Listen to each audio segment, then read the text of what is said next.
ရင်မကူညီနဲ့ချစ်ရင်လုံးဝမကူညီနဲ့ဘာလို့ဥအောင်တို့သားသမီးတွေမြည်တွေဥအောင်တို့ဒေါ်မေစုတို့ထိုင်နေတိန်းတောင်ရေယူခဲ့သန်းတိန်းတောင်ထမင်းယူခဲ့သန်းအခန်းထဲအဲ့သူတို့ကလည်းကိုမရှိရင်အဲ့တိန်းတောင်ပဲနှိပ်ပြီးတော့ရေယူခဲ့ထမင်းယူဟာဒါနင်တို့နှိပ်လို့မရဘူးလို့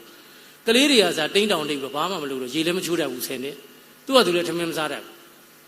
ဒါမို့ဥအောင်ဘာဥပမာနဲ့ပြီးလဲတယ်လီယာခွေးနဲ့ရွှေငါးလေးတွေလိုပဲတယ်လီယာခွေးကလမ်းဈေးထဲလွှတ်လိုက်ပါလားအစာရှာထားတတ်လားမစားတတ်တော့ဘူးဈေးခွေးကြတော့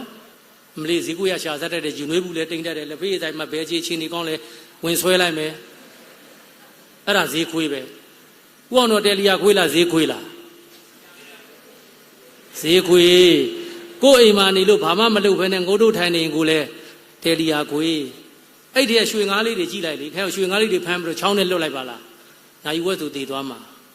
ကိုသားသမီးတွေကိုတယ်လီယာခွေးရွှေငါးမဖြစ်ချင်ငငယ်လေးကလေးဟာရှင်းတာပြဲမှာဥအောင်မြည်တွေနဲ့ချောင်းသာသွားတယ်မတ်တင်တို့ဖြူပြောင်းတို့သူတို့ကလေးလေးတွေနဲ့၄၅၆နှစ်သမီးလေးနဲ့သူတို့ထိုင်းနေတယ်သူကရေကူးကံပေးပါငုတ်တို့ထိုင်တယ်ဥအောင်သားလေးမှတော့မြည်တကောင်လောက်ကိုရေထဲပြစ်ချတာပလုံဆိုဟာပလုံဟာအဖေဘာလို့တော့သမီးရေကလေးရေနှစ်တော့မှသူတို့ပါခုံချတယ်ဘို့ကလေးရေချိုးတဲ့ကံတစ်တောင်လောက်ရှိတာလေနင့်မှမနစ်တာဟုတ်ကလေးအဲ့မှာရေထဲလက်ချရတော့သူထောက်မှုတော့ဆိုဘလူးသမားသူပျော်သွားတယ်ရေထဲမချခင်ကသူကကြောက်နေတာဟုတ်အဲ့တော့တို့အိမ်ကလူတွေကတော်တော်များများကလေးတွေကိုအကုန်လုပ်ပြီးတော့ကလေးတွေကဘာမှမလုပ်တတ်တော့